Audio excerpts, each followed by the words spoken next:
Today on Immunity Group Australia podcast, I have a very special guest, and that is Dr. Helen Evans-Howells, who is a GP specializing in allergy from Hampshire. But the title doesn't do it justice. She's well known as Dr. Helen Allergy. She's the go-to person on every single food allergy forum that I've ever come across. And not only that, she actually responds. Dr. Helen, I'm really privileged to have you today on our podcast. Is it true that you have been responding to all these different things that pop up? How did Dr. Helen Allergy begin? Yeah, that made me chuckle because it probably is true, much to my family's despair. So we started working, I've been working in the field of allergy for about 11 years. And as many people know, that came about because I was a doctor at the time, training to be a GP when my eldest son, Ethan, who's 17 now, was born. That entered us into the field of food allergy when he was diagnosed with milk and then nut allergies. And I quickly realised that I just had no understanding of allergy. And eventually through his journey, I was encouraged to do further training. So I did a degree in allergy and then really found my passion in life. And then I worked with the Southampton allergy team for 5 years. Then COVID struck. So I ended up doing, much more of my general practice work because that was where the need was to do the visits in the community. And then after that, there wasn't a clear opportunity to go back into hospital medicine to be a GP specialist in a hospital. And I'd also evolved in that I'd become perhaps more opinionated about how I wanted to deliver care. And I felt that the only way that was really going to work was to set up a private practice. So I then kind of did a business online qualification. I made my husband do it with me. The whole family, I think, really thought I was mad. And essentially why do you think there is this resistance almost in the general practice field to open your own practice? So in general practice, obviously in the UK, most of medicine is on the NHS, so it's free. And you need funding to do anything. And that was part of the problem in hospital medicine, is that the funding available to come in and specialise was limited. And to be honest, didn't match the pay that I was used to working as a GP, because they wanted to pay you a very junior rate. And, we have bills and childcare and stuff. So to do it in primary care, yes, I would see my day-to-day patients with their difficulties. But if I wanted to set up a specialist clinic, it needed proper funding. And sadly, in the UK, much of the funding keeps being taken away from allergy. So it just wasn't happening. So that's why I started to look out further afield to go privately then. So we set up and we learned how to do business. And the first thing I was taught in business, because I think doctors are notoriously bad at business, really, because we are free. We work, from the good of our hearts for the state, and, the patients are there. We don't have to look for them, and you don't learn the skills of business, which I think are actually important. So you learn that you need to find an audience. Well, how do you go and find an audience? How do people know about you? And that was when I set up a free Facebook group, which is Allergy Support Group with Dr. Helen Allergy. I think it's had different names over the years. And at the beginning, Gareth and I were literally saying to people, come and join our free Facebook group and we'll answer questions for you. And they'd be like, why? What's the catch? And I was like, there's no catch, I promise. And they had to really convince people. And now I think there's about 11,000 people in it. But I literally answered every single question every day for free for hours. So I'd be up till 1 or 2 in the morning. But that grew and meant that I became known as somebody where you could go to get validated, proper, evidence-based medicine in your hour of need, direct them into the appropriate channels. And of course, I work with the allergy charities, so Anaphylaxis UK, which is now merged with Allergy UK. And yeah, you're right in that I still, to this day, I find it very hard and triggering to see a cry of help on Instagram, Facebook, and just go, it's not my problem, you're not my patient. And I do fully understand that scope. There's difficulties within legalities of answering everybody. But I think if you're giving sensible advice and telling them how to approach this and where to get support, there's nothing wrong with it. And yes, sometimes I'm a bit overwhelmed by the amount of cries for help, but I'm doing the best I can, but I can't just ignore it. So I do still answer. What I love about some of the dialogue, and I have been following a couple of them, is you always give options and advise them, if they're not sure, they should speak with their doctor. And I really love that honesty and openness, that you don't promote yourself.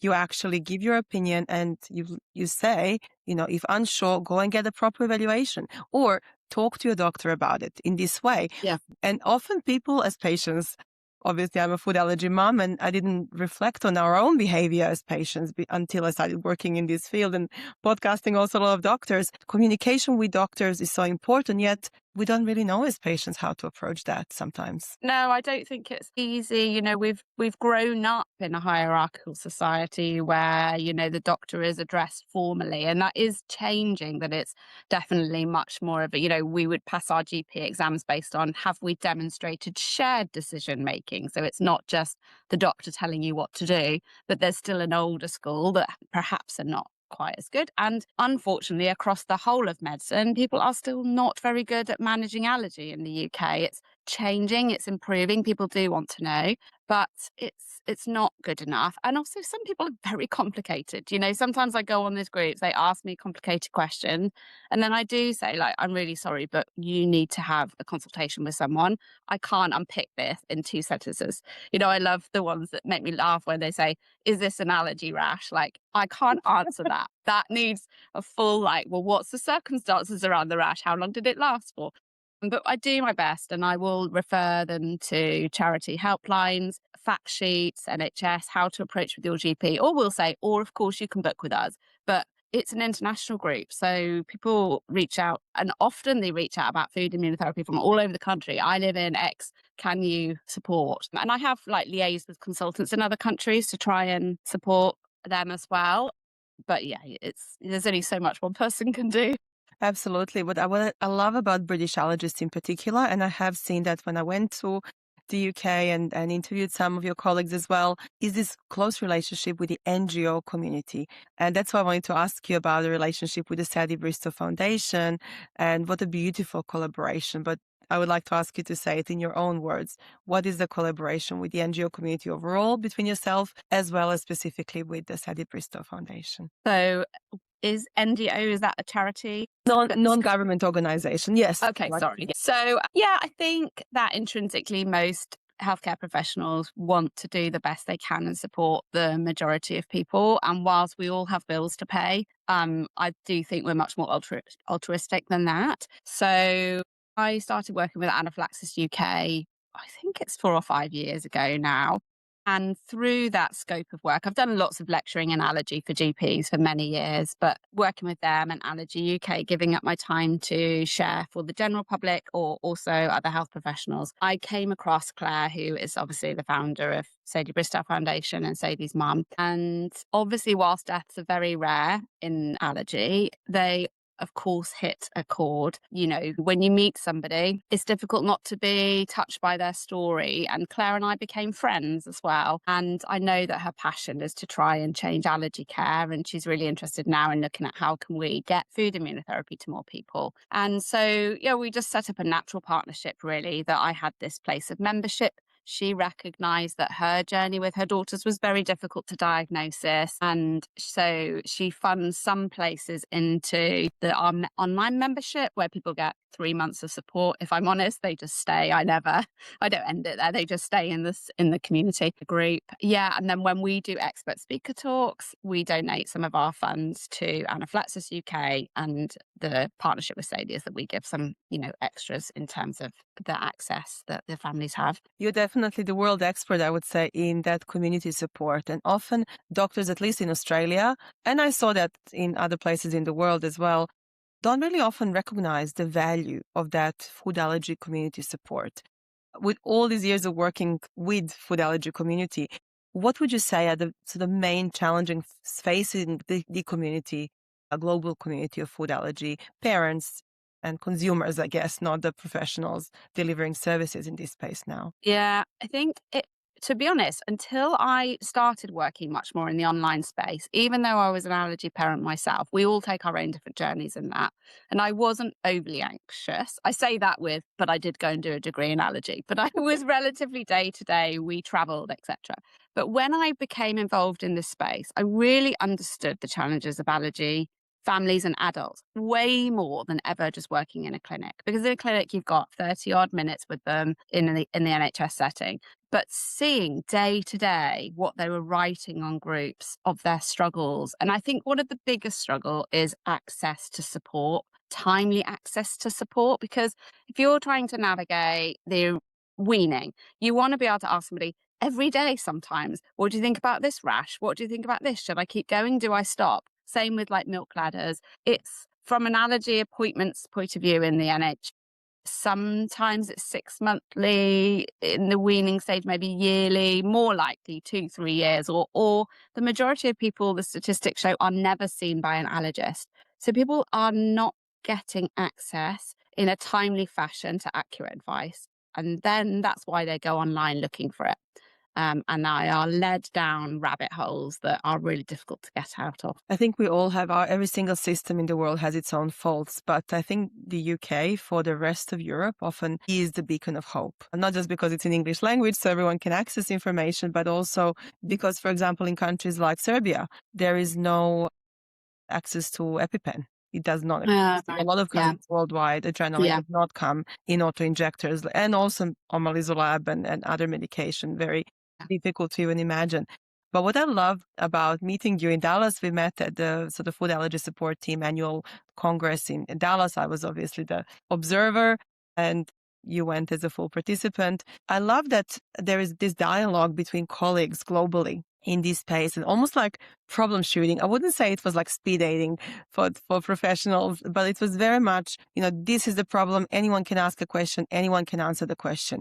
Do you find forums like that particular one useful as a practitioner specializing in oral immunotherapy and sublingual immunotherapy for food allergies? And why do you go there, for example, just for those who have never perhaps heard about this global forum that discusses OIT and SLIT over 2 days? Yeah, I mean, I think being part of what we nickname FAST and the OIT advisors group, so Oral Immunotherapy Advisors Group, has been the thing that has changed my practice beyond belief and opened my mind. So when I trained in Southampton, and then I worked in Southampton. So all you would ever hear really is the opinions of that particular team, because in the field of allergy, at least, I didn't cycle through working in different hospitals. And I actually think that's a crucial thing to do in any sphere of your specialty, because you need to hear that actually there are different ways of approaching the same topic and different opinions on it. And if you're only hearing the same opinion, you think that's the right way, whereas actually sometimes you realize there are actually different ways. And I think, like all doctors, I found what suits me and what I believe in, although that is constantly changing because, there's new evidence, you try things out, they don't necessarily work out the way you want. So when I then set up my own practice, found this online sphere, what I've loved about being part of Instagram community is you're like, who's this Dr. Doug Jones and, Dr. Khan, and you meet people online. And then they connect with you and you sort of feel like they're friends, but you've never even met them. And I think in the traditional medicine society, it's much more hierarchical. Like you wouldn't go up to these doctors or professors in a conference if you didn't know them, whereas almost you meet because you see each other speaking. And maybe I wouldn't have had that opportunity in a conference forum. So you get to know each other. Then my colleagues in London introduced me to the forum. And then I was like, wow, there is a space where doctors are really collaborative, even though they've got private practice. They are literally sharing with you protocols. They are sharing examples of difficult cases. It's like going to the lunchtime case discussion meetings every single day. I log on. It's fascinating. And I just like the fact that more and more I'm contributing to those. I've got cases I can add in and experience. So my knowledge has grown massively because of that collaboration. And I love the fact they're like, who practices here or here? How can we refer? And it's been one of the most enjoyable things I've been part of, to see that doctors can work together, even in a private sphere. There is no room, there's no need for competition. There's enough allergy patients out there. We can all work together for the benefit, and sometimes go, I'm not the right person for you. Joe Blogs would be better because X, Y, and Z. I really hope that Australian doctors and New Zealand doctors actually attend. I don't think there was ever anybody from this part of the world. There was, when I was in Dallas 2 years ago, somebody from Hong Kong. That's as closest as possible. So that would be definitely our message as well from whoever is listening to this podcast. Please tell your doctors that there is this beautiful supportive forum. But also what I liked about it is the inclusion of the psychosocial aspect and the dietitians and the nursing teams as well. So it felt like a kind of collaborative, not just for the doctors, but for those who provide support to the doctors and to the patients as well. Yeah, and our psychologist travelled with us to Texas this year for the conference. And yeah, there were talks around the psychological aspect of it. There are dietitians there. My dietitian didn't come, but perhaps she will come another time. But, anyone working in this sphere knows that you cannot do, it's not a one-person job. You need a whole team of nurses, specialist nurses, dietitians, psychologists. Otherwise, it would fail. You need full-rounded support. Often people think it's only about protocols, but what I do love about you is the confidence. I remember we were at the same table and you were like, "Oh, I'll just create this protocol." What do you think gave you the confidence to approach something that food allergy families are so scared of, such as, a grain of rice or, a little pea, with the confidence? What helped you on that journey to develop confidence in that space? I've never thought of myself as being a leader in anything or being part of an area which is so up and coming. Like as a GP, that's not really why you generally go into it. You're following the guidelines and I love being a GP as well.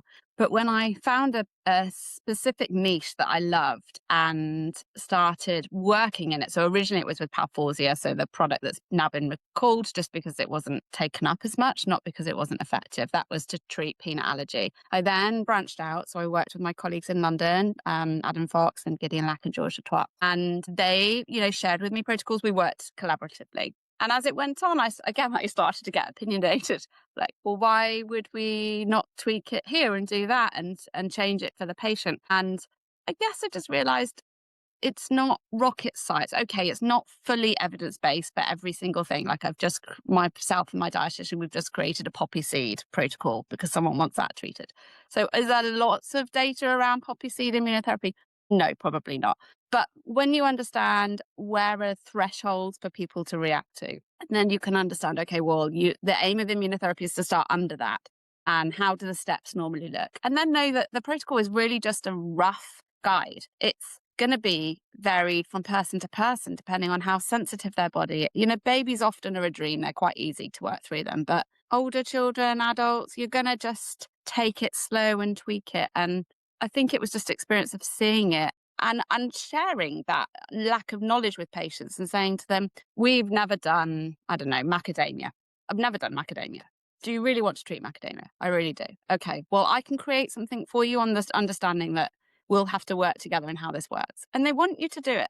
And as long as you're open and not saying, I have all the answers, then I think that's as good as opportunity as they get. And actually, the macadamia has been very successful. But, hopefully the poppy seed will be as well. And I think even now I've just bought some fenugreek flour because I have an adult who is desperate to treat fenugreek because he said because it's not a labeled allergen, it's really catching him out when he travels. So fine, if that's affecting your life, I'll do my best. It's not got guarantees, and we look and we expand. And I never thought that would be an area of medicine I'd be involved in, like designing these things, but. It's, I guess, really, if you look through the years, it's how medicine evolves.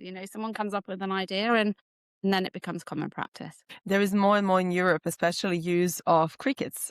So you never know. Maybe there will be a cricket protocol in the future for those desperately to eat crickets. I'm not chopping up those crickets. But yeah, there is a problem around that. But especially with all the plant-based foods. I saw in Europe they're putting crickets in chocolate. I wanted to ask you about this anxiety factor.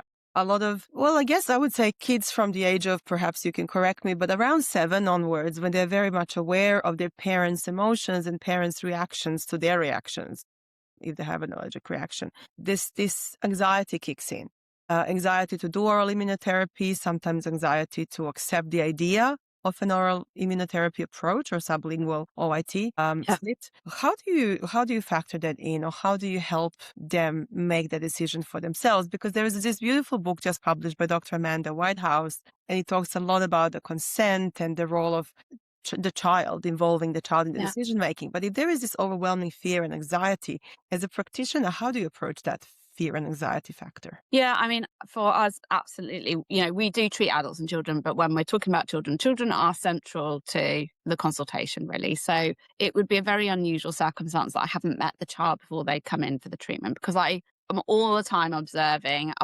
I do a lot of virtual consults, but I prefer it when they're in. I like to gauge how confident are you coming into our setting? Are you just barging around chatting to everybody? Do I think there's some neurodiversity there that I might be tripped up on with different aspects? Are you the sort of little one that won't leave mummy's side? How are the body language with everybody when we're talking about allergies? Are we not wanting the child in the room talking about it? So there's a lot that goes on in that hour that you're assessing where do I think the challenges are going to be here? For children, it's very much trying to put it in their language of what the process of this is and gain their trust. That's the biggest thing, really, that even the most anxious person, when you build their trust through it, can be really helpful. I remember recently we've had a child who we've treated for multi-slit sublingual immunotherapy, and the first session she was screaming and it was probably really problematic, one of the most problematic. And actually what worked there was another family stepped in who had been incredibly anxious themselves, but were now nearly at the end of the journey. And the little boy these children were about 6, 7, he demoed for her.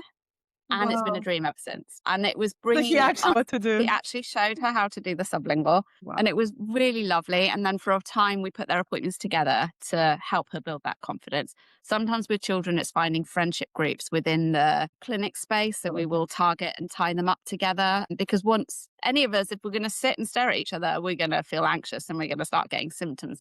But if we're allowed to play and actually we're distracted, and we do a lot of distraction treatments with children, that works. But I think there is also a recognition of, is those sort of more basic techniques good enough? Or does this child actually needs, and their family often, do they actually need some input before we go near this? And we work with Francesca Soy, who's a specialist psychologist in this field. And we have actually developed a course together, which has been promised through our families for ages, but it's about to come out, about supporting, how do you prepare for dosing? How do you dose at home? All the psychological, along with the medical and the dietetic side. And sometimes we recognise that actually you need to work with Francesca first and then be ready. And I've got a classic example of a lovely family in Ireland. I saw at the beginning she had anxiety, but she passed some food challenges and I thought, okay, maybe she could do it. And actually all that happened is she just had increasing, escalating anxiety and then dose refusal at home. And it was affecting everyone's quality of life. So we paused. She's now done some prep work and we're coming back to it next month. And I hope that we'll be in a different position. And some people, they say, I don't want to do this. And then you have to actually say to the parents, it is their life. And I will do that with kids as young as 9, because they might not be ready now. I think a lot of people email me and say, no, I've got to do this before they're 18, they're 17 and a half. And I'm like, no, we'll do this at any age. It's fine. Let them choose. You can live well with food allergies. And so you don't have to do treatment, but some people want to. That young person's voice is as important as the parents, more important. And do you find, Eva, the dosing fatigue after somebody finishes, is that something that is seen often, or how often is it seen? Is it after maybe a couple of years, or in terms of maybe upper teenage group, or what have you observed in that space? I think it is varied. I mean, Palforzia I've done now for 3 or 4 years. So I guess it's moving on to, obviously they move on to real peanut, and the actual other immunotherapies move so quickly. I feel like it's 2.5 years, but I could be wrong in the timing. We try to support as much as possible in our clinic. So they have 3 monthly follow-ups after they hit maintenance for a year, and then 6 monthly thereafter, all included in the price, because, these families pay a lot of money to come and do immunotherapy, and they still need that touch base and that rapid access to support, and they can still email us. Sometimes it's really around getting bored of the food. I mean, which is fair enough. If I say to you, Nina, you've got to eat 1 peanut every single day, of a food you don't even like, that's pretty hardcore. Obviously, if we can incorporate it freely in the diet, we do, but many people don't want to, and that's a bit of a myth. And I think it's a parent's perspective of, I want my child to be freely eating peanut. They don't want to. Some do, and I do have children freely eating peanuts, but some don't want to. So why are you trying to push different expectations? This, in the first instance, is about building a level of safety. So we look with our dietitians about, okay, what other ways can we get this in? Can we put this into something savory, like chicken satay? Can you make this into a curry? What are the different food modes? So we do a lot of work around alternatives. Penny is forever our dietitian. Penny Barnard, she's forever going to supermarkets and looking at, and I buy pea crisps, lentil crisps, pea crackers, all the different products. And there's a lot of work behind the scenes to figure out, Well, what's the protein content of those? Do they match? Is this safe enough to do? And then when we can reduce dosing time, we can. But I think this is the problem when parents make the decision for the child. Is the child, as they become a young adult, going to be motivated? And that's really difficult for a parent because the parent knows perhaps what those reactions look like, why you're trying to treat it in the long term.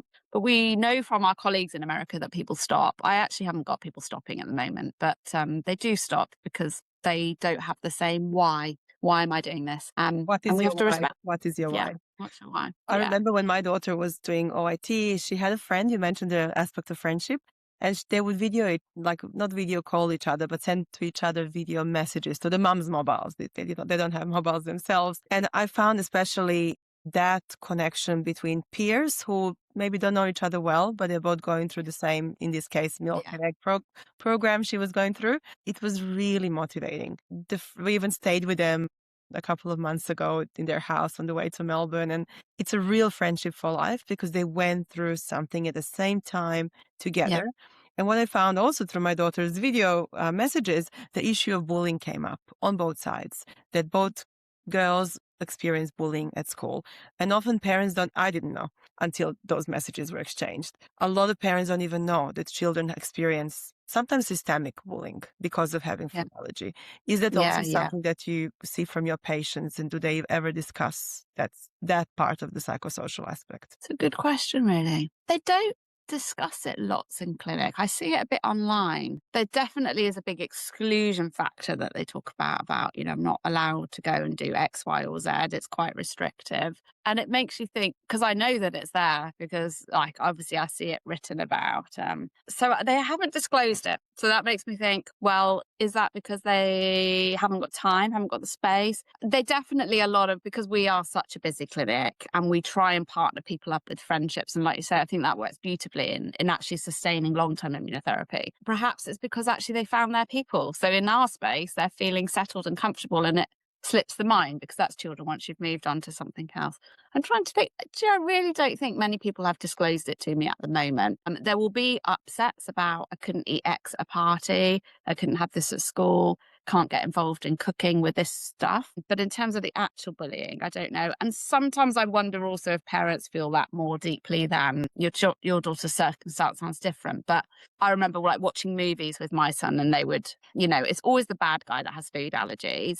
That really That's hurt interesting, actually. parents. It is, if you like it. Peter Rabbit's Farmer McGregor. Our specific circumstance that we remember was watching something called Box Trolls. I don't know if you remember that. But the bad guy had a cheese allergy or dairy allergy. And at the end, they fed him cheese until his head exploded. And so my son said to me, like, Mummy, would that happen to me if I eat cheese? I'm like, no. But that's, they're always the bad guys. I can't think, maybe Will Smith in Hitched, he wasn't a bad guy. But most of the time, if they're using it in the context of bullying, they're the bad guy that, That's has a the really good allergies thrown point. at them. Fantastic point. There's a recent horrible relationship one. And again, it was a manipulation scenario where they were using food allergy against them. So I think parents definitely feel that and worry about that. I can't comment on it too much, actually. I haven't had people coming and talking too much about bullying with food allergies in the setting, which is nice. I'm hoping maybe it's not been happening to them. Maybe I should ask. Perhaps maybe Francesca, maybe Francesca would know if they disclose or not. Well, sometimes if you don't ask, you don't find out. I could say, we could add in, how is school? Do you have any challenges there around your food allergies? That would be awesome. I did notice in that we had a census in Australia on the 11th of August. Every 5 years is a national census. There was a question about asthma. There was no question about food allergies. And Australia is known as the food allergy capital of the world. Over 1 million Australians have food allergies. So it's very disappointing that not even lots of diseases, but not food allergies. So that's something to work towards, to being potentially asked about. And if you had advice for a colleague, a GP colleague who is really interested to get into this space of oral immunotherapy, what would your top 3 be pieces of advice? I get asked about certainly being involved in allergy all the time. I forever answer questions from colleagues. So I think the first basis is in just upskilling in actual allergy. I don't for a second think every single GP could go out and just deliver immunotherapy without additional support, because the first thing is you need to be fully understanding actually the basis of allergy. So, recognizing reactions, how to diagnose them, the nuance of allergies, the other things that can occur. In terms of actually, if I was just sitting and giving a dose of peanuts, say, and supervising for allergic reactions and managing anaphylaxis, yeah, I pretty much think most of us as doctors can do that. That's in our resuscitation scope. But food immunotherapy is much more complex than that. It is around the how do you tweak protocols? Are they the right people? But actually, the reason I think GPs are so good at this when they have the additional skills, and as you probably know, at my clinic, I basically only employ GPs that I get to do further training, is because we are so good at whole families, whole systems, and the psychosocial. That is all of what we do every single day. So we are really used to asking those questions of, how are you doing at school? Is this going to fit with the family dynamic? What about the siblings? And I think I've worked in hospitals, so I know how, not every consultant, but I know how much different it is of a very narrow spectrum. And people report this back to me online. Whereas in our clinic, it won't be the consultation where we just end up going, not allergy, not my problem, which is a traditional consultant appointment. We'll be going, okay, it's not allergy, but actually it could be X, Y, Z. We need to investigate this because you're seeing a GP. So if a GP really wants to get involved, then it would be good to do some more specialist training. And the first port of call is to start with some of the podcasts online. I've done loads of them. I've done medical ones. Go to some of the training days. See if this is something you want to invest your time in further to get a deeper knowledge. And then you can choose to do a postgraduate certificate. Then you step up to diploma and then masters in the UK, and you can do that part-time, or the Royal College has some training and Allergy Academy in the UK. So there's lots of training opportunities. What I would say, because I've been putting quite a few of my team through those training platforms, is they're not always cutting edge. That sounds terrible. I'm going to be slated for saying that. But I've been disappointed by some of the courses my colleagues have been going on recently, reporting back to me, basically saying our approach is not necessarily a good approach, whereas I strongly believe that the avoidance approach is causing children harm. There is a lot of evidence to support that. So I think I would like to see that things like the masters and these courses are bringing in much more of the topic of immunotherapy, early introductions into this scope of conversation so that everybody's having cutting edge education and not education that's 10 years old. Thank you so much. I think oral immunotherapy, like any immune modulation, is more than a skill. It's actually a mastery. And as a result, I would like to thank Master Helen, Dr. Helen Evans-Howells, for being with us today. You are truly the master of what you do, and you love it. And love shows through everything you do, say online. And just the last question, would that course, the psychosocial aspect course, be available to global audiences to perhaps purchase it? Or is it only limited to... We are going to open it up. So anybody who comes and does immunotherapy with us gets access to our membership and it's called the OIT companion course. But yes, imminently then we will release it for sale for other people to have that access to the psychosocial and the dietetic support that they need. That would be awesome as a next follow-up, perhaps, topic of conversation with yourself as well as with the dietitian and perhaps the psychologist who work with you. Yeah, perfect. Lovely. Thanks, Thank Nina. you so much. Have a great day and please follow us for more. Thank you so much.